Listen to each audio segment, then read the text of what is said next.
Muy buenas tardes, muy bienvenidos un sábado más a Economía para Todos, hoy con Ana Samboal y con Carlos Cuesta. Muy buenas. Vamos a darle un repaso a lo que ha pasado esta semana, básicamente a dos asuntos que tienen luego sus derivadas. El asunto salarios, ahora ya parece que todo el mundo está más o menos de acuerdo, no sé si todo el mundo, pero hay mucha gente de acuerdo, en que bueno, pues ya es momento de que los salarios noten un poco la mejoría en general del empleo, de los beneficios de la economía española. Eso teniendo en cuenta que todavía, según datos de la agencia tributaria, el 40% de las pymes está en pérdidas, todavía no ha recuperado los beneficios. Pero bueno, para eso estamos aquí, para discutir si es el momento, si no es el momento, si cuánto, si por qué, si generalizado, si hombre no, habrá que ver qué tipo de empresas, qué tipo de sector, si la empresa puede, si no puede, si quiere generar empleo o subir los salarios, que esa es otra disyuntiva que hay encima de la mesa. Bueno, lo vamos a discutir aquí. Y luego, oiga, que parece que estamos en el 6 de enero, parece que han venido los reyes. ¡Hala! 1.000 millones para los autónomos, 2.000 para la renta, 1.000 para las comunidades autónomas, 20.000 y pico plazas de funcionario. ¡Ale, ole! Y decía Montoro que no iba a hacer nada, pues menos mal que no había dinero para hacer nada, porque ahora resulta que parece que hay dinero para todo lo que se pida. Bueno, pues con todo esto vamos enseguida a hablar de ello. Economía para Todos con Carmen Tomás.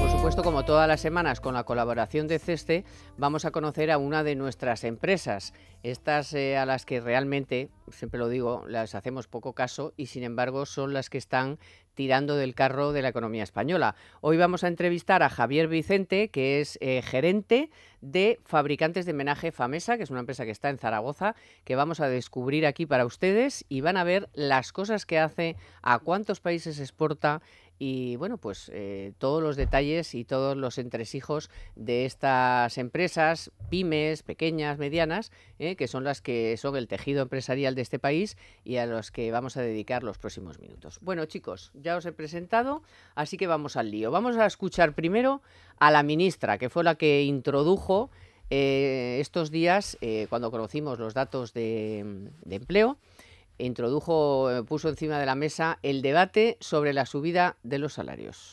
Los interlocutores sociales saben muy bien cuál es su responsabilidad, conocen bien el tejido productivo español y estoy segura que en los próximos días, en las próximas semanas, van a ser capaces de alcanzar ese acuerdo de subida de salarios que siga acompañando esa subida de salarios a la recuperación del empleo y también a la competitividad del país. Bueno, y parece que por parte de la COE se recogió ese guante, porque después escuchamos al presidente de la COE, a Rosell, y dijo esto. Existe una cantidad de gente muy importante con salarios muy bajos.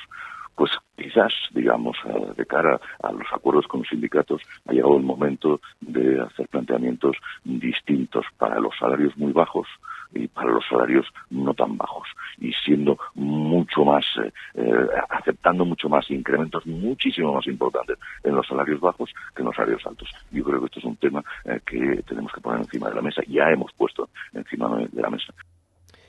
Bueno, y esta es un poco la cuestión.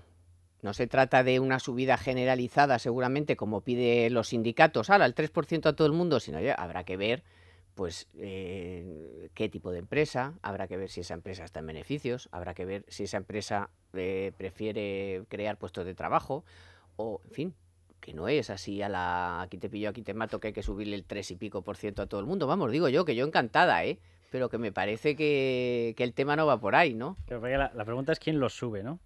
Y claro, no lo sube ni Ibáñez ni... Claro, lo sube cada empresario y se lo sube a cada empleado.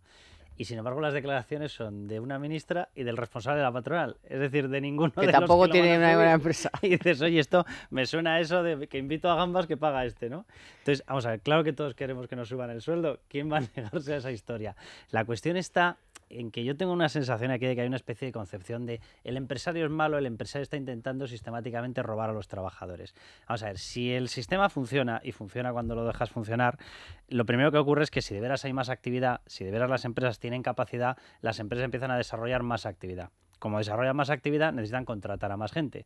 Como necesitan contratar a más gente, vale más dicho así de una forma coloquial, el kilo de trabajador. ¿vale? Por lo tanto, tienen que pujar por ese empleado, porque el empleado bueno lo va a querer su empresa, las nuevas que salen, el desarrollo de las empresas que ya están, y por lo tanto, automáticamente tú vas a tener que pagar más por esa persona. O el bueno se le va. O el bueno, por eso, el bueno se te puede marchar a otra empresa que está pujando por esa persona. Entonces, el sistema funciona si tú lo dejas funcionar. ¿Por qué no hay tanta competencia en estos momentos salarial por los trabajadores? Bueno, para empezar, porque tenemos una una cuña fiscal en estos momentos tremenda, es decir, no tiene nada que ver la carga fiscal que hay ahora con la que había en España hace 20 o 20 y pico años. Si actualizas las bases y dónde están entrando los tipos por tramos de renta, es una locura lo que han crecido. Por mucho que se nos digan, ha bajado el tipo, y dices, ya, pero calcúlame el impacto fiscal total, es muchísimo. El coste de la burocracia, muchísimo. El coste del endeudamiento que llevan aparejadas las empresas, que están utilizando toda esta nueva capacidad de desarrollo para desapalancarse. Entre familias y empresas se ha desapalancado en más de 400.000 millones de euros en los últimos 3 años. Entonces, todo eso exige un esfuerzo. Y de pronto te aparece un político y te dice, ustedes tienen que subir el sueldo. Claro, y el empresario, que yo lo entiendo, dirá, oiga, que yo no estoy intentando robarle nada a nadie. Lo voy intentando hacer, pero si usted me bombardea con impuestos, me bombardea con cotizaciones, tengo que estar devolviendo el hiperendeudamiento en el que caí, sí, eso fue culpa mía, pero tendré que solventarlo, etcétera, etcétera, no es tan fácil, ¿no? Y quiere que contrate para que las cifras se vayan rebajando, sí. y cada vez suba el sueldo, y nadie habla de la productividad. Cuando oí todo eso, lo que se me vino a la cabeza, y ya sé que es una exageración, es, venga, vamos a empezar a hacer planes quinquenales. Porque es como, pero bueno, yo creía, que de verdad lo creía, que a lo largo de los últimos años, que han sido terriblemente duros, habíamos comprendido una cosa, que el gobierno, con los sindicatos, fija las subidas de los salarios para el sector público, para los empleados públicos, y eso es muy importante porque es un indicativo de cómo va todo. Pero si te fijas solo en el mercado, en la ley de oferta y demanda, todavía quedan muchos trabajadores por contratar. Hay mucho paro todavía. Y muchas empresas eso no sin quiere ganar. decir que haya que subir los salarios. Sin ganar. Eso no quiere decir que no haya salarios que son de miseria, porque los hay. Pero habrá que adaptarse a las circunstancias de cada empresa. Habrá empresas que puedan subir los salarios un 0,5%, otras que para mantener el empleo tengan que mantener los salarios congelados, y otras que lo puedan subir un 10%. Es que hay sectores en los que no hay profesionales para cubrir determinados puestos, porque no hay sobre todo en los de tecnología y en los de más alta cualificación, no se están cubriendo muchos puestos de trabajo porque no hay personas adecuadas. Y hay otros en los que sobra oferta de trabajadores, los sueldos son miserables, y a lo mejor las empresas tampoco están ganando dinero. Si empezamos otra vez, bueno, es que no sé si lo hemos dejado de hacer en algún momento, a intervenir en la economía de esa manera, lo único que hacemos es distorsionar el mercado, y al final las distorsiones del mercado nos llevan a lo que nos llevan, a que se producen burbujas, a que se producen desequilibrios que de repente se tienen que corregir porque se corrigen de forma brusca, y entonces dejan a un montón de personas en la estacada. Cuidadito con lo que decimos. Pero, por ejemplo, hemos visto, por eso no entiendo por qué tiene... Bueno, supongo que la ministra, como está un poco harta ya cada vez que salen los datos de escuchar, digo yo, es mi interpretación, de que siempre sale el de turno, ¿no? Ya, pero el de empleo es muy malo, y el empleo es muy precario, y los sueldos son una miseria. Entonces yo creo que ya está, ya había dicho, bueno, pues ala, que... Es que necesita que suban las cotizaciones para cuadrar las cuentas de la seguridad social. Eso es lo que le ha pasado a la ministra. Pero hemos visto, por ejemplo, como el sector de los grandes superficies, oye, les han subido el 2,5 o el 3%, pues les va bien, pues suben el sueldo. Si esto es como dices tú, Carlos, o sea, si no es una cuestión de que quieran darle con todo el día fustigar a sus trabajadores, sino que, oye, si puedo lo hago en la medida de que pues necesito gente, y a otros subírselo y hacer ahí un poco de, ¿no?, de alquimia. Sí, lo que pasa es que los mensajes tienen repercusión, y este mensaje, que yo lo entiendo, y dices, vale, el Ministerio de Trabajo quiere que los sueldos sean más altos porque a sueldos mayores les corresponde lo que estaba comentando Ana, ¿no? Le corresponden bases de cotización mayores, y empiezas a solventar el problema de financiación de la seguridad social y de las pensiones. Dices, vale, pero ¿esto cómo se interpreta en la calle? ¿Vale? Porque esto se interpreta de una forma muy sencilla. El ministro ya lo ha pedido. El gobierno lo ha pedido. La patronal ha dicho que se puede. Ha dicho que se puede un 2,5. Es decir, según esa tesis, y es la forma que tiene mucha gente de recibir este mensaje, el que no suba un 2,5 está yendo en contra del gobierno, en contra de lo bueno, en contra del argumento que se ha dado, ya va siendo hora que se sea más generoso, en contra incluso de la patronal, es decir, es un malvado empresario. Y dices, oye, a lo mejor no es ningún malvado empresario, simplemente está en un sector que no tiene esa productividad, simplemente sigue desapalancándose porque si no la empresa se le va al garete y resulta que tiene que echar a la gente, o simplemente está en un sector que puede estar en una especial crisis suya, propia, como nos pasa, por ejemplo, en la prensa. Entonces tú dices, vamos a ver, no, estos mensajes cuando los lanzas tienen una repercusión muy peligrosa. Y es complicado decirle a un empresario que tiene que estar lidiando con intentar sobrevivir, con intentar sacar adelante sus nóminas, y además tiene que estar lidiando contra una tensión y contra un clima que se está generando que lo podemos calificar perfectamente de populista. O sea, poner estos mensajes en la calle es muy peligroso, porque a partir de ese momento tú empiezas a juzgar a los empresarios por un criterio de moral. ¿Eres bueno o eres malo? Y dices, bueno, yo pensaba que lo que estaba haciendo era intentar crear empleo y riqueza y sobrevivir. Y no pensaba yo que tuviese que estar expuesto a determinados juicios de mucha gente que además... Una parte va a ser la población sin más, pero otros van a ser partidos que van a utilizar esto para desarrollos legislativos en contra de las empresas. Y medios de comunicación también. Exacto. Y el mensaje que se está trasladando diciendo eso es, cuando la ministra dice ya es hora de empezar a subir los salarios, te da la impresión de es que la ganancia adicional que está sacando la empresa porque la economía va bien, se la está guardando en el bolsillo y tiene a sus trabajadores en la indigencia. Y si no lo hacéis, también, porque claro, no lo hacéis ni lo hacéis. Y eso al final... ya no solo en la calle, en los partidos, sino que envenena el clima laboral dentro de las propias empresas.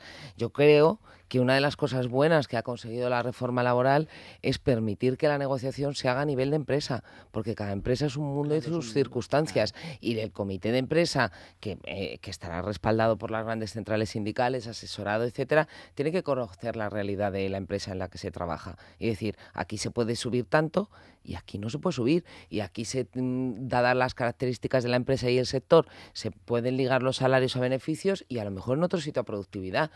Yo creía que habíamos quedado en que lo de la productividad era muchísimo mejor y es mucho mejor para las empresas, para las economías y al final para los trabajadores. ¿Qué pasa? Que hay sectores en los que la productividad es muy difícil de medir y porque son sectores intensivos en mano de obra como la mayoría de los ligados al turismo, que es una de las grandes fuentes de empleo en este país, pero tendrás que buscar alguna fórmula. Bueno, el caso es que están negociando la patronal y los sindicatos para los que todavía tengan convenio, porque luego cada empresa... Y luego tendrá que subirlo Talleres Martínez. Pues claro, y luego ya veremos a ver efectivamente, por ejemplo, qué hará pues nuestra empresa que hoy vamos a conocer, fabricantes de menaje Famesa, pero antes, con la ayuda de Steel, de nuestros amigos de Steel, vamos a conocer la cifra de la semana. Steel, tu aliado en el jardín, nos ofrece la cifra económica de la semana. 19,8%. Esta es la subida que han registrado los precios del alquiler en Barcelona en los últimos 10 años, según un estudio de Idealista. La ciudad condal es la que ha experimentado el mayor incremento de rentas desde el estallido de la crisis, seguido de Las Palmas de Gran Canaria con un 16%, Mallorca con un 14%, Madrid con un 7%, San Sebastián con un 6% y Gerona con un 3%.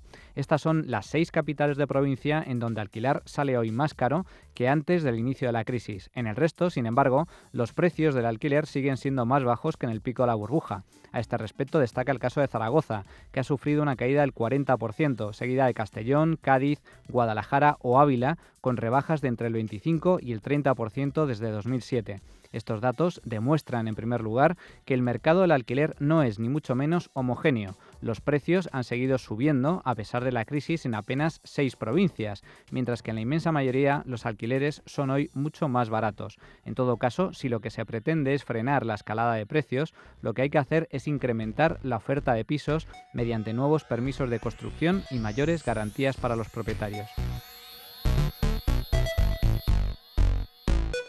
Steel, tu aliado en el jardín, nos ha ofrecido la cifra económica de la semana. Mi jardín perfecto. Cuando trabajo en mi jardín, es el momento Steel. Máquinas de batería que son pura ingeniería. Silenciosas y potentes, tienen precios sorprendentes. Con el jardín a la vista, ve a tu tienda especialista. Encuentra la tuya en Steel.es.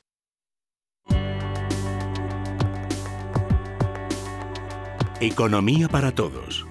¿Qué hacemos con nuestro dinero?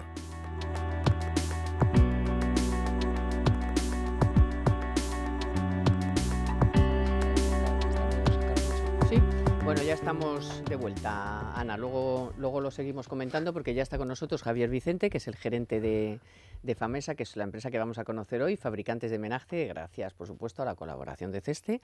Y lo primero que he visto, bueno, muy buenas tardes y muchas gracias por estar aquí con nosotros. Buenas tardes, que ha venido desde Zaragoza. que es donde tiene la sede su empresa. Correcto. Que lo primero que he visto es que han recibido el premio a la exportación de la Cámara de Comercio de Zaragoza. Sí, eso sí. Este año nos han concedido el premio a la exportación por el año 2016. Y bueno, para la verdad es que ha sido un honor y un orgullo que nos lo hayan concedido, sobre todo teniendo en cuenta la gran cantidad de buenas empresas que hay en Zaragoza y sobre todo por un problema añadido que tenemos nosotros, que es los costes de transporte. Por nuestra naturaleza de producto, es un producto que, digamos así, no viaja bien. Entonces, bueno, que nos hayan concedido este premio para mí tiene un doble valor. Cuando dice no viaja bien, explíquenos un poquito más eso de no viaja bien, que tiene su miga. Sí, es un producto que tiene un gran volumen y con un precio o un coste relativamente bajo. Por tanto, los costes de transporte tienen un impacto enorme en el precio final. Porque sobre todo utilizan la carretera o el ferrocarril. Principalmente sí, principalmente es transporte terrestre. Claro, entonces claro, se encarece mucho. Sí, y echan mucho de menos el aislamiento un poco del que siempre se quejan los aragoneses. ¿Este es en el tema ferroviario o no tanto? Bueno, ahora con Madrid no con el AVE, pero... Bueno, a ver, principalmente es por camión. Entonces, bueno, la verdad es que Zaragoza es un centro logístico muy importante y estamos bien conectados con toda España y también con Europa, con lo cual, que es nuestro principal destino. Sí, porque ustedes están exportando a un montón de países. Actualmente a 19. A 19 y países. Este año yo creo que cerraremos con más de 20. ¿Y qué volumen de su producción exportan? Un 25%. Ajá. Y cuéntenos un poco más a qué se dedica Famesa, cuéntenos qué hacen. Bueno, pues Fabricantes de Menaje, Famesa, se dedica a la fabricación de productos para menaje y hostelería en plástico. Sobre todo nosotros dedicamos a la inyección de plástico. Y bueno, este año es nuestro 40 aniversario, cumplimos 40 años. La empresa se fundó en Zaragoza, donde tiene la sede ahora, en Cadrete. Y bueno, la verdad es que la empresa ha cambiado mucho con el tiempo, pero vamos... ¿Y cuántos empleados tiene? Ahora mismo 45. ¿Y piensan ampliar la plantilla? Estábamos antes hablando de los salarios. ¿Ustedes van a subirles el sueldo o van a ampliar la plantilla? Confiésenos. Pues espero que sean las dos cosas, esa ¿Sí? es la verdad. Bueno, este año ya hemos subido los salarios y hemos contratado a un par de personas, porque bueno, hemos tenido un crecimiento sostenido desde 2013. Y bueno, pues hemos tenido que contratar gente para cubrir. Y han subido los salarios sin necesidad de que los sindicatos y la patronal se reúnan ni hagan ningún acuerdo ni nada, ¿no? Supongo que porque los números les dan y porque su gente se lo ha merecido, ¿no? Bueno, nosotros estamos acogidos al convenio de químicas, pero efectivamente la empresa pues va bien, gracias a Dios, y hemos podido subir y bueno, pues hemos llegado a un acuerdo con el comité y se ha acordado sin ningún problema. ¿Y tienen previsto ampliar la plantilla para los próximos años? Sí, seguimos a este ritmo. Yo creo que este año no, pero el año que viene seguramente habrá que incorporar alguna persona. A ver, que Carlos ya está, que le quema el micro. No, porque estábamos hablando precisamente de este tipo de mensajes políticos. A las empresas que estáis en el día a día, que tenéis que estar con todos los costes de transporte, con los costes fiscales, con los costes no sé qué, para arriba y para abajo, cuando escucháis este tipo de mensajes en los que parece que se os marca un poquito la agenda y dice, ahora ya ha llegado el momento de subir los sueldos, ahora ya ha llegado no sé qué, ¿os te acaba teniendo eso un impacto en cuanto a presión sindical, en cuanto a las negociaciones que mantenéis? ¿O más o menos como es una empresa más reducida de tamaño, no es una gran empresa, podéis controlar ese tipo de tensiones? Hombre, estas declaraciones siempre generan una cierta expectativa. Es decir, los sindicatos y el comité, pues bueno, cuando hay declaraciones de este tipo, pues se lo apuntan y cuando hay negociaciones, pues evidentemente lo toman como referencia. Pero bueno, en nuestro caso, ya digo, nosotros hemos llegado a acuerdos con el comité. La verdad es que la relación con los trabajadores es muy buena, nunca hemos tenido ningún problema. Somos una empresa también que tenemos una rotación muy baja. Eso indica que los trabajadores están contentos. Y por tanto, pues bueno, nosotros no hemos tenido más problemas que Porque eso. ¿cómo habéis sorteado la crisis vosotros? Pues una manera muy importante ha sido la exportación. Ha sido una tabla de salvación para nosotros. Bueno, en el año 2007 apenas exportábamos 300.000 euros y casi todo iba a Portugal. Y ahora, pues bueno, estamos ya por encima del 1,5 millones y exportando a 20 países, ¿no? O 19. Y ya son mercados que es lo bueno que también ha pasado en esta crisis, ¿no? O lo novedoso, que bueno, aunque ahora ya me vaya mejor en el mercado interior, ya no voy a abandonar, ¿no? Porque antes la exportación era como el salvavidas. Bueno, vendo fuera porque no puedo vender dentro, pero en cuanto empieza a vender dentro ya dejo de fuera, que es un tostonazo. Sí, bueno, lo que hay que decir es que nosotros empezamos a exportar no por la crisis, aunque coincide en el tiempo, no exportamos por la crisis, sino porque ya pues bueno, teníamos una penetración del 99% en España y Portugal Y por tanto veíamos que si queríamos crecer por encima del mercado, pues teníamos que salir a nuevos mercados. Entonces por eso empezamos a exportar, no por la crisis. Entonces, ahora ya son mercados, es el mismo mercado que el nacional, son clientes igual que los demás y les tienes que dar a cada uno su tratamiento, pero no se hace ninguna distinción. ¿No tuvisteis que recurrir a endeudamiento durante la crisis?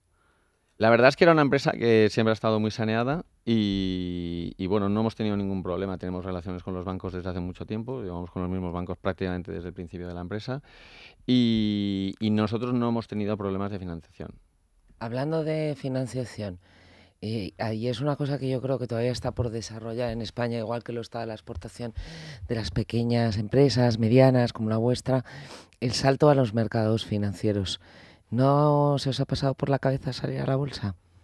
No, tenemos tamaño. ¿Por qué? Hay un Tamaño. mercado de medianas empresas y de pequeñas en bolsas y mercados españoles, pero me da la sensación de que, excepto las grandes, a las demás les da, no sé si miedo, respeto, si exige demasiados trámites, demasiada transparencia quizá.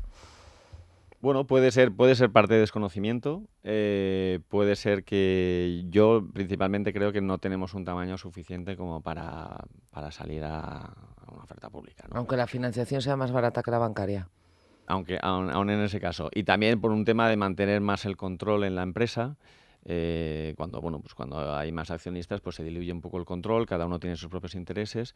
Entonces ahora es más fácil dirigir la empresa si todo el mundo, o el inversor tiene claro lo que quiere y lo que espera. Cuando habéis salido... Perdona.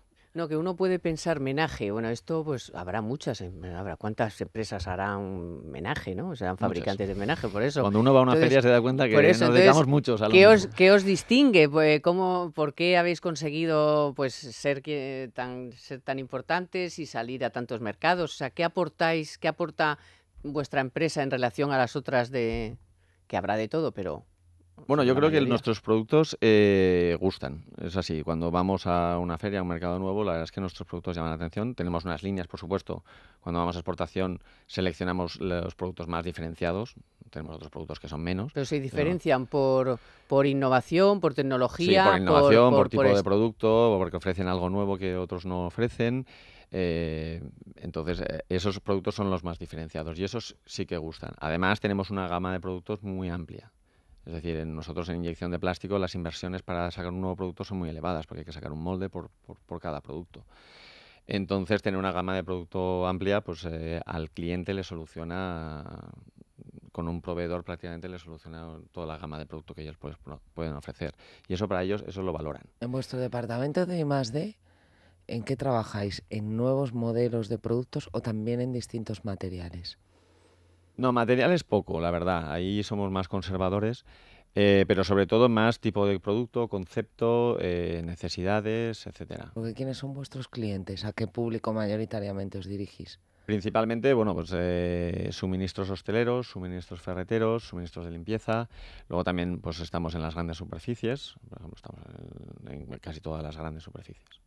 Cuando vosotros salís fuera, que dices que estabais ya en 19, que posiblemente lleguéis a la veintena de países, los competidores vuestros, entiendo que comentaréis con ellos determinadas cuestiones normativas internas, ¿notáis alguna diferencia que les haga a ellos ser más competitivos que vosotros? Es decir, algo que tú pidieses que pudiese ser importable como incentivo para que cualquier otra empresa, la tuya o cualquier otra, pudiese salir al exterior y pueda competir mejor, con la experiencia que tenéis comparada. No lo sé, ahora mismo no sabría decir. No, yo creo que no.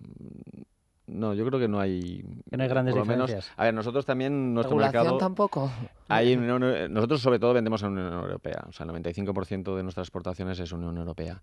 Y ahí no hay muchas diferencias. Sí que hay mucha exigencia, pues en cuanto al marcaje, a etiquetado, pero... ¿Y hay diferencia? Igual hay más exigencia en Cataluña dentro de España que fuera.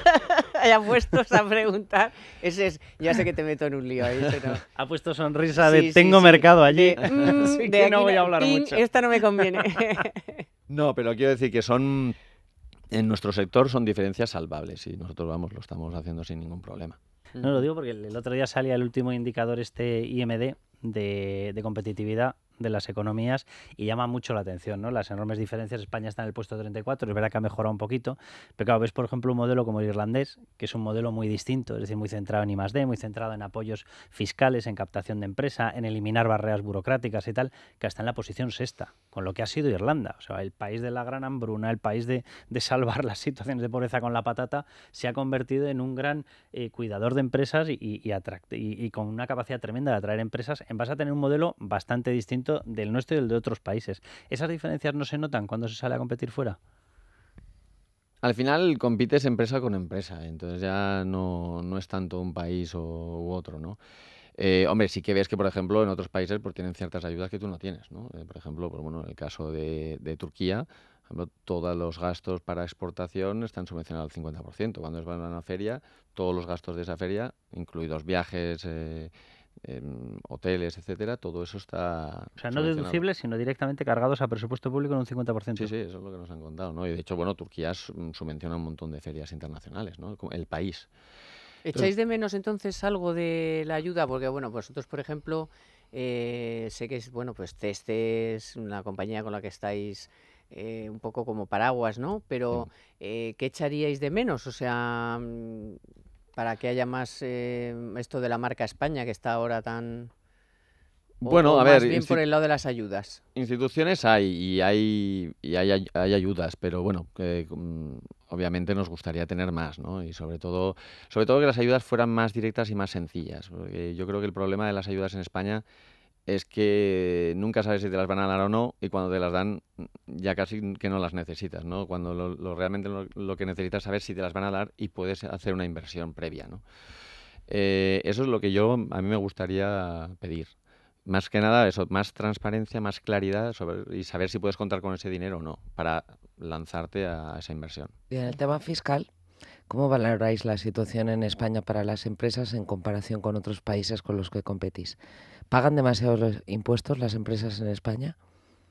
Bueno, eso habría que verlo ya, habría que analizarlo país por país. A ver, yo creo que la verdad es que durante estos años tanto los ciudadanos como las empresas pues bueno, han hecho grandes esfuerzos, sobre todo para reducir su deuda, para poder ajustarse.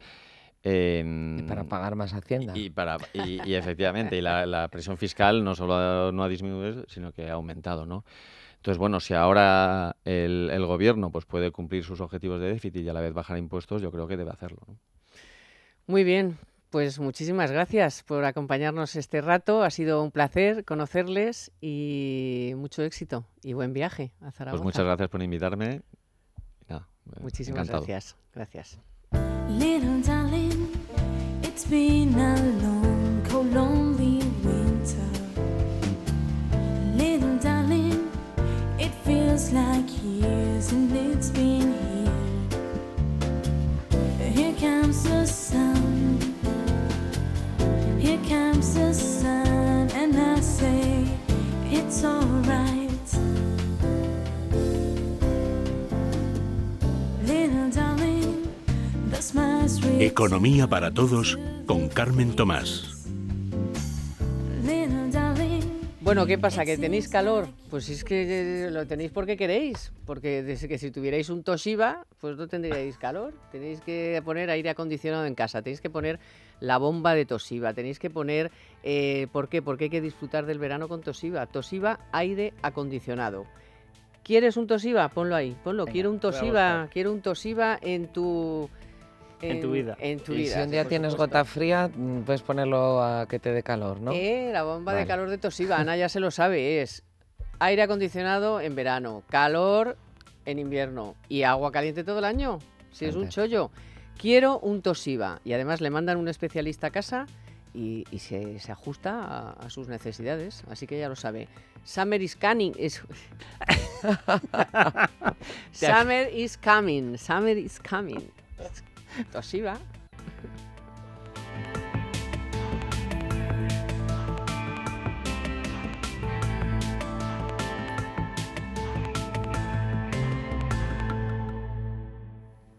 Bueno, vamos con el segundo tema, que es el de los Reyes Magos, que, bueno, madre mía, si es que no hacemos nada más que sumar.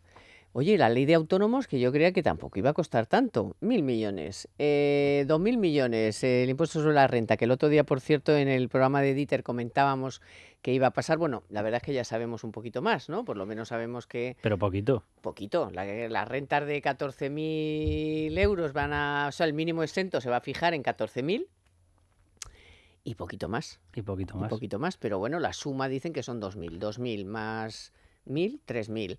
Más las 1.000 de las comunidades autónomas, que por cierto ha habido sorpresón, porque Extremadura ha dicho: a mí que me contáis los del PSOE, yo sí quiero lo que me corresponde, y se ha salido un poco del acuerdo, pero son otros 1.000 millones.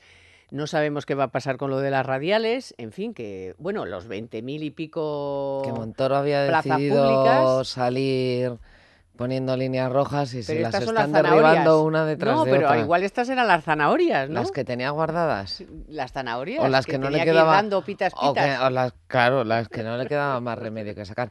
A mí lo de los autónomos va ahora por delante, que me parece muy bien. Porque creo que hasta cierto punto es equipararle a la situación que tienen muchas empresas. Sí, bueno, y eso que si faltan queremos cosas, que un pero autónomo bueno. sea como funcione como una empresa, tendrá derecho al mismo trato, ¿eh? Ni mejor ni peor, pero La a mayoría un de trato las... similar o Pero Ana, equiparable. la dadas las mayoría de las cosas circunstancias. están sujetas a un pero. O sea, por ejemplo, bueno, sí, te puedes deducir la comida diaria, pero Sí, sí. tiene que ser Por eso digo que vamos tienes en la que tener dirección un correcta empleado solamente. para poder compaginar empleo. Pero ¿cómo? ¿Por qué voy a tener que tener un empleado para poder compaginar empleo y pensión? Mm. Pero, o sea, ¿sabes? O sea, que está muy bien, vale, ya no se me enfade nadie.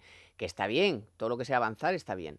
Pero está muy acotadita, Sí, en no, algunas no. cosas, Va muy poco a poco, Oh. porque les cuesta mucho, pero va en la dirección adecuada. O sea, Sí, no sí, tiene hombre, claro, sentido no va que un para atrás ni autónomo nada de eso, de no acuerdo. se pueda pero- desgravar la comida diaria y una empresa sí pueda desgravar la de sus empleados, cuando además probablemente tenga mucha más capacidad financiera Sí, con pero otros. bueno, En eso Entonces, estoy de acuerdo, una de ¿eh? las pocas cosas Casi tienes de que este Día de apuntar los ahí, Reyes he Magos que me comido con parece bien. fulanito y menganito Sí, luego te vienen a y el decir día que de dónde no has sé comido y qué. con quién Claro, y a dónde ha ido el taxi que te ha llevado. acordarse de poner en el papelito con quién has comido, para qué has comido, Bueno, ¿eh? ahora hay, Pagar con tarjeta, por Oye, supuesto, ni se te ocurra hay usar... asesores que para el cálculo de los kilómetros te están pidiendo ya la geolocalización. Dices, mira, oiga, vamos a ver, es que Eso no te sé, digo que o es sea, que voy a En el aparecer aquí caso de los Indiana periodistas Jones. o de incluso empresarios, es como, bueno, perdona, tengo derecho al secreto de mi trabajo y si me estoy haciendo... Pues Sí, ya sí. no hay secretos Pero aquí, sí, tienes tú que sabes, poner en en el el taxi trabajo- para qué has ido a tal Para que sitio. luego te lo filtran a los periódicos en el momento que convenga, ¿no? No, no, Qué bueno, fuerte. y luego tienes derecho sobre todo a que si usted considera que yo he defraudado, demuéstrelo usted. Claro. O sea, pero esta historia de que tengo que poner la geolocalización, si estaba en la coordenada no sé cuántos cuando salí, pero oiga, usted es En la consciente de agencia que tributaria no hay presunción de inocencia, es presunción de culpabilidad. culpabilidad. Hay Sí, es que defunción se de rompen los inocencia. principios de una democracia en la En vez de agencia presunción hay tributaria. defunción de Sí, inocencia. Bueno, Pero, entonces, vamos a ir por partes, que nos está autónomos, vale, pero luego IRPF. 2.000 millones, no sabemos Bueno, cómo. esto es lo que dicen. Bueno, esto es lo que dicen. hay no que ver sabemos la cómo. letra pequeña. Sí, Porque, hay, claro, que ver, las- hay que ver el paso a articulan, la práctica de la aplicación. Porque muchos de los euros se irán en deducciones, pero claro, las deducciones ya sabemos lo que son. Las deducciones son si usted tiene un hijo se lo deduce, si no tiene un nuevo hijo no se lo y deduce. si ya has agotado tu capacidad de deducción, no va a poder entrar todo el resto de la rebaja. O sea, yo, para empezar, esto comienza de la siguiente manera. Engancha un micrófono un señor que se llama Albert Rivera y dice la siguiente frase. Y dice, las rentas por debajo de 14.000 euros van a quedar exentas de tributación, coma. Es decir, no van a tener que hacer la declaración de la No, de renta. eso nada. O sea, yo cuando escucho la frase Yo he digo, tenido bueno, que explicar Dijo, empezamos hoy. bien. que no les iban a hacer retenciones a los salarios, que dije, Claro. bueno, Digo, empezamos perdón. bien porque ya no me he enterado de nada. Vamos a ver, tener que declarar no es lo mismo No que tiene no nada que tener ver. que tributar. No tiene nada que ver. No tener que tributar significa que no te hacen la retención en cada pago, Al en cada revés, nómina te del mes. conviene hacer la declaración por si Para acaso recuperar- recuperas Exacto, alguna porque- deducción que te han Exacto. hecho. En rentas que bajas lo tienes. normal es que en el momento en que tengas cualquier deducción te interese hacer la declaración. Claro, Con lo cual que comenzó el día fino, porque dices, no sé muy bien qué es lo que me ha dicho.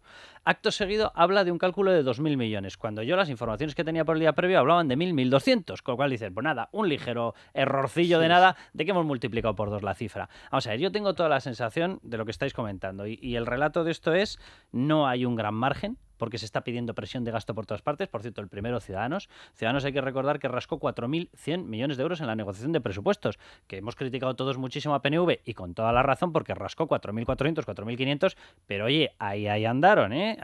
PNV se apuntó el tanto político y Ciudadanos no supo venderlo. Entonces, claro, necesitaba el complemento salarial, una banderita, ¿no? Ahora. El complemento salarial y muchos otros complementos. Pero vamos, por ahí estaban los tiros, ¿eh? El uno 4.400, el otro 4.100. Con lo cual te has ido comiendo todo ese gasto. Coalición Canaria también sacó, Nueva Canarias también sacó, etcétera, etcétera. ¿Ha quedado margen? No ha quedado tanto margen. Resultado, cuando se empieza a hacer este cálculo de a ver qué se puede obtener para hacer la rebaja fiscal, pues claro, Cristóbal Montoro llega a la conclusión, entre que tampoco tiene muchas ganas de bajarlo y que tampoco tiene mucho margen, y dice, no se puede hacer. Y a partir de ahí empiezan una especie de tira para aquí, tira para allá, y consiguen rascar esta cosa. Que yo tengo la sensación de que cuando veamos los números de verdad y ya aplicados, nos vamos a dar cuenta que a lo mejor la rebaja, pues no sé, ronda los 600, 700 millones de euros. No ronda más. Yo creo que hay una diferencia entre lo que sacaron el resto de los partidos y Ciudadanos en el anterior presupuesto. O sea, el resto de los partidos que apoyaron el presupuesto sacaron para sus territorios. Y las propuestas que hace Ciudadanos son para todos los españoles, y yo creo que ese es un matiz importante y que entra dentro de lo que debe ser la negociación de presupuestos. No deme esto para ver si me votan en las siguientes elecciones, que entiendo que Ciudadanos también busque los votos, pero lo busca para todos los españoles. A mí lo que me molesta de este tema y de cada vez que se habla de una subida o bajada puntual de impuestos es que todos reconocen en privado, pero también lo han hecho en público, que es necesaria una gran reforma fiscal en España, y no hacen nada más que poner parches en función no de necesidades económicas ni financieras, sino de necesidades políticas y de las urgencias del momento. La fiscalidad en España, que algunos se quejan de que la presión fiscal es muy baja todavía y que la de otros países de nuestro entorno es muy alta, es porque recae sobre un reducido grupo de personas, que son los trabajadores. A lo mejor tenemos que aumentar las bases, a lo mejor tenemos que hacer una reforma que grave menos las rentas del trabajo y que baje el IRPF a todo el mundo y que se distribuya de otra manera la presión fiscal para que paguen más, no para que paguen mucho unos pocos, porque al final siempre pagan lo mismo. ¿Quiénes pagan impuestos? Los trabajadores, los empleados, pero no lo hemos pensado. Voy a ver si me apunto el tanto de otra rebaja de impuestos. Venga, las rentas bajas o las rentas de medio. Es que me da igual.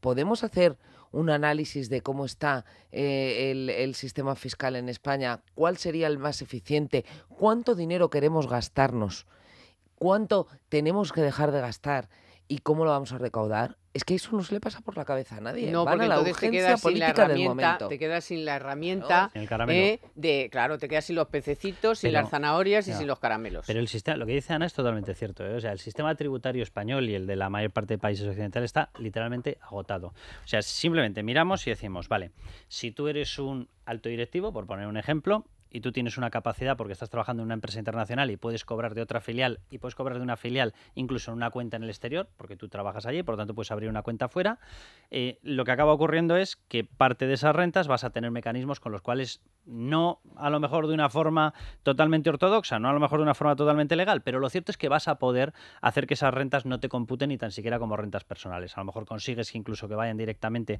a una inversión empresarial en el extranjero, etcétera.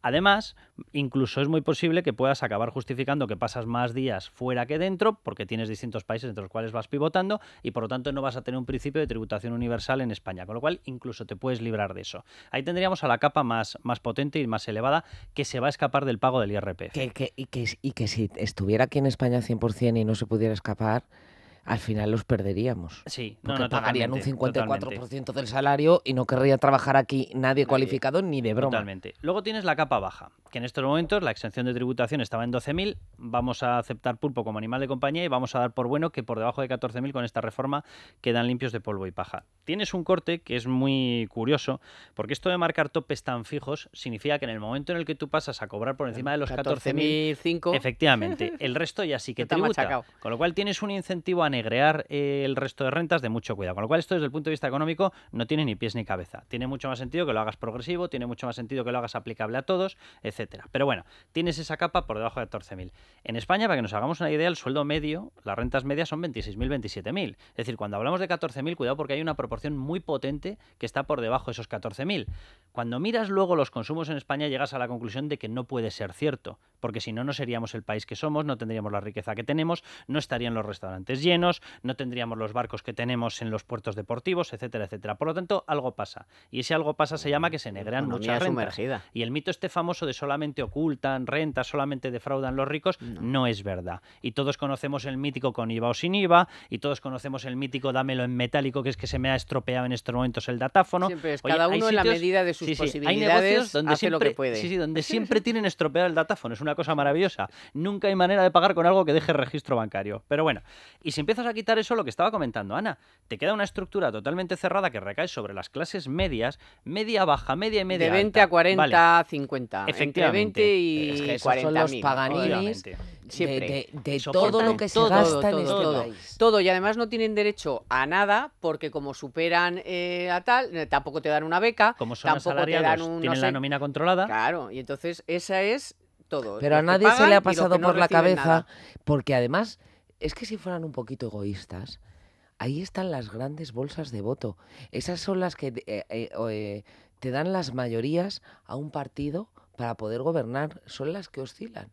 Sí, pero a nadie se le ha pasado por la cabeza hacer una reforma fiscal que reparta equitativamente la carga tributaria en este país. Ana, pero tú piensas en clave liberal, es decir, en clave de favorecer... Además querrían subir todos los impuestos de a favorecer todo el la mundo. libertad de la gente y que cada uno pueda elegir. No, y dejar todo en la bruma, porque de la forma en que si dejas todo como no poco claro, siempre vas a poder hincarle el diente yo voy más y allá. robarle la bolsa al... Si tú favoreces una rebaja fiscal, lo que ocurre que es que tú vas a acabar decidiendo con tu dinero si mejoras tu prestación sanitaria o no, si mejoras tu prestación deportiva o no, si te apuntas a este club deportivo o te apuntas al otro. Y el político, y en España esto está ocurriendo porque la socialdemocracia se ha extendido en todos los ámbitos, desde la derecha hasta la izquierda, desde luego en la extrema izquierda no, debe ser el único sitio donde no entra la socialdemocracia, pero en el resto sí. Prefieres muchísimo antes el político, más que dejar la capacidad de decisión a cada uno con una rebaja de impuestos, prefiere regalártelo una dádiva electoral. Es decir, llegan las municipales y dices, acabo de hacer un nuevo polideportivo, por cierto, os subvenciono el 50% del precio. Y dice, oiga, y si me deja usted a mí el dinero ya elegiré yo qué polideportivo voy. O si quiero ir al polideportivo o quiero engordar tan a gusto porque no me apetece ir al polideportivo, ¿qué tal? Pero el político de turno prefiere siempre dártelo. Es decir, que tú le debas algo. No que tú lo hayas elegido y que seas consciente de, oye, me lo estoy ganando con mi esfuerzo y por lo tanto yo elijo dónde me gasto mi dinero. No. Él te lo quiere dar y él quiere decirte, no, la educación pública. Y por cierto, te he mejorado porque te he incrementado el ratio de no sé qué, de profesores por alumno. Lo estoy pagando yo todos los meses. Te lo estoy pagando yo, pero te lo venden como si fuese un regalo suyo y lo prefiere. Y encima no quiero. Pero todo. O sea, no quiero ni que me lo regales, ni que me des, ni que me pero nada. Eso ya no se le pasa por la cabeza a nadie. Eso olvídate. Bueno, y la tercera pata, bueno, la cuarta, hay 4 patas. Vamos por la tercera, que es la de ofrecer a las comunidades autónomas una décima, que tú me dices, bueno, es una limosna, y han dicho algunos presidentes de comunidad autónoma, esto es una limosna y tal. Bueno, es una limosna, pero la suma son otros 1.000 millones que hay que sumar al tinglao. Esto lo ha hecho, ¿por qué? Pues porque si sabes... Pues para hacerlo, para conseguir si no lo que ya ha logrado. Pero si no le van a... De todas maneras, romper la unidad de acción del Partido Socialista. Bueno, sí, pero ¿cuál es el titular? Rota la unidad de acción de las comunidades socialistas. Vara, el único amigo de los varones después de que se ha alineado con Pedro Sánchez. Después de que se había alineado con él, le ha dado el cargo al hermano, ¿no? Que le ha nombrado esto de Vara está andando sobre el alambre. Totalmente. Sobre 100 alambres. Le gusta el riesgo. Le gusta el riesgo. Se ve que como trabaja con los muertos cuando no está en la política, ¿no? Que es forense. Sí, siempre está ahí, ¿no? Por eso está en el Partido Socialista. En las tinieblas, está ahí entre la vida y la muerte, porque vamos, le metes caña a Sánchez que no veas. Luego haces el canelo de alinearte con él. Luego le das el cargo al hermano y ahora vas y le vendes delante de Montoro. Y le vendes, o sea... Pero el objetivo de esos 1.000 millones era eso. Y lo que demuestra otra vez es que las comunidades autónomas son unas adictas al gasto, porque lo que decía Carlos hace unos minutos de te voy a dar un polideportivo, te voy a dar una escuela, te voy a dar un colegio, eso al final lo pagan las comunidades autónomas. Entonces necesitan gastar cada vez más. ¿Os dais cuenta de que la anterior legislatura era la del sistema de financiación autonómica? Como no había dinero, lo íbamos a dejar para esta, y era muy urgente porque el sistema está caducado desde hace no sé cuántos, y preferimos dejar que aumenten un déficit que vamos a pagar todos, como todos los déficits, y no se ha vuelto a hablar de la reforma del sistema de financiación autonómica y de hágase usted responsable de sus gastos porque va a tener que dar la cara ante los ciudadanos pidiéndoles una parte de los ingresos. Mientras les vaya dando Montoro. Pero es que les viene bien a las autonomías y les viene bien a Montoro también. Claro, Montoro las tiene enganchadas. Les viene bien a todos. Y las otras están calladas mientras me sigan a dando. los sufridos ciudadanos que somos los que pagamos. Sí. Lo de los mensajes es gracioso, ¿eh? Porque lo analizas por barrios y dices, vamos a ver, o sea que si hay una rebaja de impuestos que la cifran unos en 2.000 y los otros las cifraban en 1.000, 1.000 y pico, tenemos que hacer todos palmas con las orejas y dar las gracias. Más o menos 1.000, entre 1.000 y 2.000. Si le regalas entre 1.000 y 2.000 millones a las comunidades autónomas, salen las comunidades autónomas y dicen, vaya miseria, no te escupo, vamos, porque me pillas con la boca seca. Pero no. Oiga, vamos a ver. Si sale del mismo contribuyentes somos todos los españoles. Comunidades autónomas son las que son y, por cierto, deben ustedes solamente en rescates entre ustedes y los ayuntamientos 212.000 millones de euros. Paso va a ser la condonación de la deuda Totalmente. de las comunidades autónomas. Bueno, y se atreven a hablar de miseria. Por eso están Y ahí, además, suma que te suma me y nadie apostaría quiere. decir que el Partido Socialista va a estar a favor de ello. Totalmente, vamos. totalmente. Con la montaña de deuda que tiene Ya te Andalucía, digo. vamos, no lo dudes. Solo Andalucía, Extremadura, bueno, Castilla-La Mancha, que no tiene ni presupuestos. Pero si es Y que... luego para que, pero si, y para si quedar tú a buenas dices, con voy a Cataluña. condonar la deuda y voy a crear un sistema nuevo, eficiente, que no se pueda gastar más de lo que ingresan.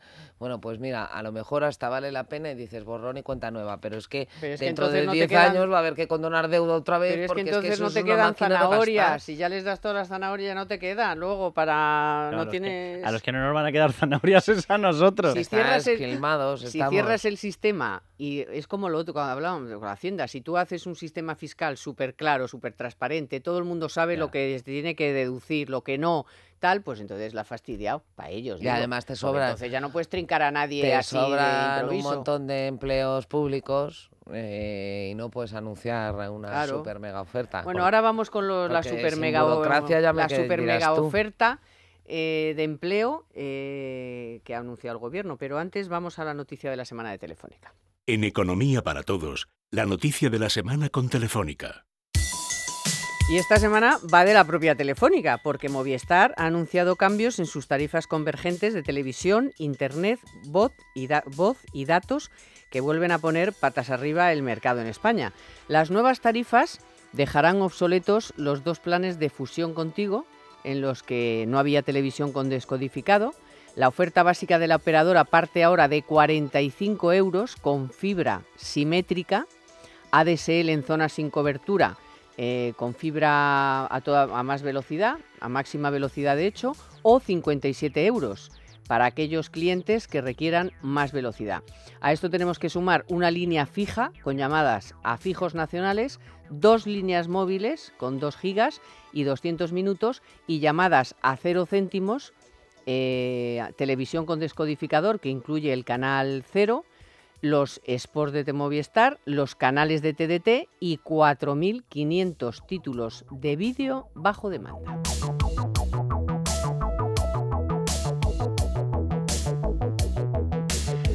En Economía para Todos, la noticia de la semana con Telefónica.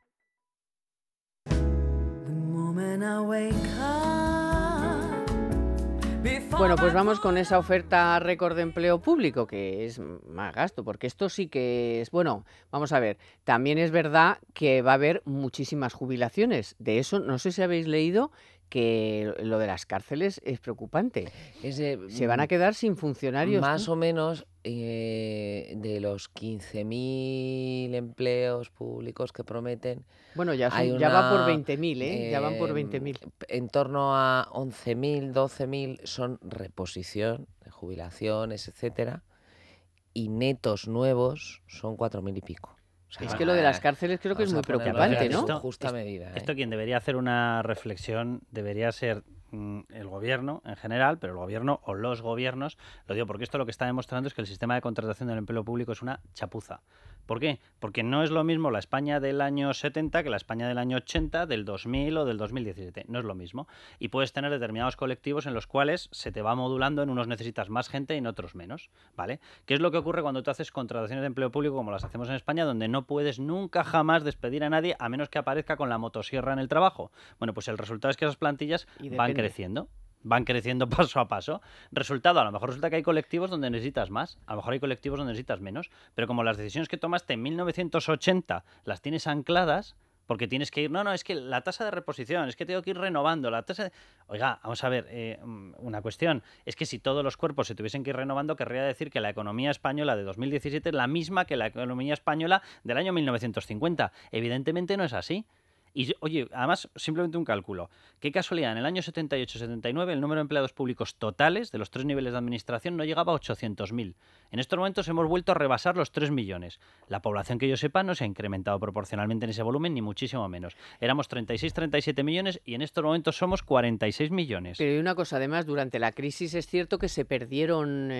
Sí, bajó a 2,7. Bajó a 2,7. Porque bajó la tasa de reposición de todos claro, los pero ya otra que vez... se jubilaban o... Sí, pero demás, ya otra vez, otra vez está, fíjate, en los y no 3 se millones perdió y ahora tanto. otra vez subiendo. No se perdió tanto porque es verdad que bajó la tasa de reposición porque no se convocaron oposiciones para cubrir determinadas plazas, pero se cubrió con interinos. Que Exacto. sí cobraban un salario público, con lo cual, aunque no eran funcionarios de pleno derecho, sí eran empleados públicos, sí estaban generando el mismo gasto, quizá un poco menor, porque no cobraban en vacaciones, etcétera, para la administración. A todos esos interinos, o a la grandísima mayoría de esos interinos, se les va a consolidar como funcionarios. Mira, un sector... Claro, es otra historia eso son también. ya otra vez otros Sí, 3 millones. Mira, un sector, por ejemplo, clarísimo. Tú hablas con las escuelas de negocios privadas y todos te dicen, no, en estos momentos el área que tira de negocio son los másters online. ¿Vale? Los posgrados online. Vale. El posgrado online, por definición, tiene menos burocracia, menos asistencia física, menos gente que necesitas para abrir un local, el aula, para limpiar el aula, etcétera. ¿Vale? Por lo tanto, han podido adaptar sus estructuras. Oye, sin embargo, en las universidades públicas, en las no privadas, ese área no se está desarrollando como en las otras, por lo tanto, están perdiendo competitividad frente al resto y, sin embargo, tienen que mantener las plantillas porque son todos empleados públicos a los cuales no puedes despedir. Claro, uno se adapta, otro no se adapta. No Oye, qué casualidad. Las universidades no hace privadas falta despedirlos. de A lo los mejor rankings, lo que hace falta es reciclarlos para lado. que se centren en otro Pero si es que área. tampoco Pero puedes, tampoco se tampoco hace. puedes Porque porque una vez es que apruebas rígido. una oposición, la formación continua, que debería ser lógica en la empresa privada y en la pública de cualquier trabajador para ir adaptándose al cambio de la situación del mercado, no existe. O sea, yo entiendo que los empleados públicos y los sindicatos de empleados públicos defiendan lo suyo. Lo entiendo, no lo justifico, pero lo entiendo. Pero lo cierto es que estamos en un momento de la economía en la que todas las empresas han modificado la estructura de sus plantillas, todas han modificado las estructuras de contratación, todas han modificado la parte proporcional que tienen de gente que trabaja en teletrabajo, de gente que viaja, de gente que está con otro tipo de estructuras, que está como freelance, que está como colaborador, todas menos la administración del Estado, que sigue siendo un bloque que cada determinado tiempo va incrementando y vuelve. Ahora estamos ya otra vez por encima de los 3 millones. Sobreentiendo que como continúe el ciclo de crecimiento, en breve estaremos por encima de los 300, de los 3.200. Y dices, no llego a entender muy bien. Allí, por ejemplo, la tecnologización, ¿qué pasa? Que no entra. En las paredes de los ministerios no entra la tecnología. Es más gasto. Esa es una de las razones por las que Montoro dice que no tiene margen para bajar los impuestos. No, pues porque que haga una reforma integral y ya está. Claro, es que es lo mismo que pasa con el sistema fiscal, que a nadie se le pasa por la cabeza decir, voy a hacer un presupuesto de base cero, voy a ver qué tipo de administración tendría, voy a ver cuántos médicos necesito, qué tipo de hospitales quiero, y te cómo deben ahorrarías ser de los momento colegios. 30 y tantos mil millones. Es que esa a nadie cuenta se ya le está pasa hecha, por la de, cabeza. la de empezar de cero. No, Esto y además sobra, es que sobra. todo El eso... presupuesto base cero. No necesitas hacerlo porque en muchos casos te lo han hecho consultoras privadas y tienes esos estudios, solo necesitas decidir desde el punto de vista político cuál es tu apuesta. Claro, pero requiere primero estudiarlo y después tener el valor de explicárselo al personal y después luchar contra la ola populista. Pero es que a la ola populista antes estaban unos y los otros estaban enfrente metidos debajo de una tapia, no vaya a ser que les cayera algo. Es que ahora me da la sensación, después de verlo de que había llegado el momento de subir los salarios, que a la ola populista ya nos hemos subido todos. Sí, ya vale todo. No, vamos a ver, la sensación aquí, lo primero que habría que pensar es que el sueldo de un empleado público sale de algún sitio. O sea, yo no he visto en ningún sitio donde le des al grifo y salga dinero, por lo tanto sale de algún sitio. Y sale de los contribuyentes. Por supuesto que los empleados públicos también pagan impuestos, pero pagan impuestos y reciben en forma de sueldo precisamente de lo que produce esa economía. ¿Y quiénes producen en la economía? ¿Quiénes no son servicios centrales, como se llamaría en una empresa? Los que producen son precisamente los que sin recibir nada del Estado en saldo neto están generando ese PIB, esas rentas. Es decir, el sector privado. Entonces, vamos a ver, aquí hay una cosa. Por supuesto que los empleados públicos son necesarios. Por supuesto que muchos de ellos tienen una cualificación muy potente y hay muchísimos que se ganan su sueldo y sobradamente. Oye, que ahí hay policías, es que a veces no a los sanitarios, Carmen, médicos... pero no voy a eso. No, pero es que la gente cuando piensa en funcionario piensa un tío que está ahí en una mesa. El de la Oye, ventanilla. Pero Carmen, pero es una que, cosa. a ver, Todo el policías, resto, ejército... Sí, pero todo el resto tiene unos baremos de control y Sí, tiene unos sí, eso sistemas, efectivamente, o sea, de búsqueda de, oye, ¿qué me estás dando por qué resultados? Y Eso se que va sí, controlando. eso no Y sin embargo hay muchos nichos en la administración en los que eso no ocurre. Unas veces para mal porque el propio trabajador está dando mucho más de sí. Estabas tú comentando, oye, los sueldos que cobra la Guardia Civil, por ejemplo, lo que se esfuerza, lo que se expone y lo que se arriesga, está totalmente por encima de lo que se le está, en la media, por encima de lo que se le está pagando. Pero hay otros niveles, y lo sabemos todos, de pura burocracia donde dices, oye, es que un día plantas un florero encima de la silla que lo que hacen y no se nota la lo diferencia. que hacen 10 lo pueden hacer 5. Claro, entonces, pero así de claro. ¿eso cómo se quitaría? Bueno, y se luego quitaría con ese tipo de sistemas de control. El sistema de trabajo, no en todos los colectivos, pero sí en mucho, no se ha adaptado a las necesidades de una economía que debe ser flexible y que se enfrenta a un mundo globalizado. Que si lo hemos visto sin ir más lejos en la Comunidad de Madrid, los grandísimos problemas que ha habido y que sigue habiendo a estas alturas para que los quirófanos, por ejemplo, abran por la tarde, porque los médicos solo trabajan por la mañana, porque si se abren por la tarde hay que pagarles horas extras y al final es un dineral que no nos podemos permitir. Es decir, que ya no solo son el número de plantillas, sino la forma de organizar esas plantillas para que sean... Es que sean empleados para que públicos cuesten no menos a toda la economía. No, y para que sean productivas, para que no haya listas de espera en los hospitales porque se pueden reducir si están trabajando por la tarde, para que... Es que tú te vas a uno de los grandes hospitales de Madrid y a lo mejor tienes a un 30% de los médicos, que son los que cobran salarios más altos, los mejores especialistas, que muchos meses no trabajan porque están en congresos, están con publicaciones, que no quiero decir que no tengan que trabajar, que esos congresos y esas formaciones está aumentando su cualificación y eso redunda en la sanidad española. Pero, oiga, a lo mejor también un día tendrá que operar por la tarde. Bueno, no se ha adaptado el empleo público a esa situación para nada. Eso nos quedará para otro programa. Ya se nos hemos quedado sin tiempo. Ana, muchas gracias. Gracias. Carlos, muchas gracias. Gracias a todos ustedes. Hoy ha estado a los mandos Alberto Polo y en la producción, como siempre, Naya Pertusa. Muchísimas gracias y aquí estamos el sábado que viene, que aquí no hacemos vacaciones.